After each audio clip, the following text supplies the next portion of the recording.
जिसे अल्लाह बुलाता है उसे कोई रोक नहीं सकता। कभी कभी इंसान सिर्फ एक ख्वाहिश लेकर चलता है और अल्लाह उस ख्वाहिश को मंजिल बना देता है। कहते हैं ना कि जो हमारे नसीब में होता है वो हजारों रुकावटों से कुछ देर के लिए टल तो सकता है, लेकिन आखिर में वो हमें मिल ही जाता है। इसी की एक जीती जागती मिसाल सामने आई लिबिया से। आमिर अल मेहदी मंसूर अल गद्दाफी जो हज के लिए निकले थे, लेकिन उनका नाम गद्दाफी उनके रास्ते की दीवार बन गया। एयरपोर्ट पर उन्हें रोक लिया गया। वो चेकिंग प्रोसेस में उलझे रहे और फ्लाइट बोर्ड नहीं कर सके। वो सिक्योरिटी से गुहार लगाते रहे कि उन्हें जाने दिया जाए, लेकिन उनकी किसी ने ना सुनी और प्लेन उनके बगैर ही चला गया।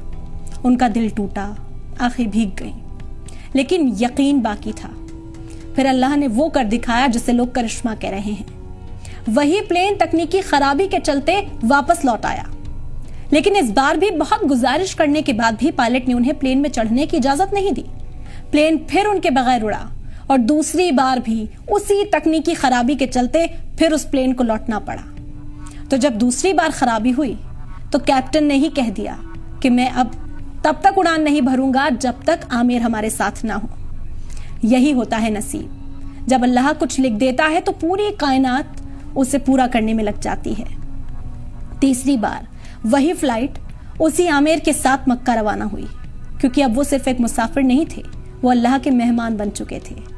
आमिर ने बस इतना कहा, अगर हज मेरे मुकद्दर में लिखा है तो कोई ताकत मुझे रोक नहीं सकती।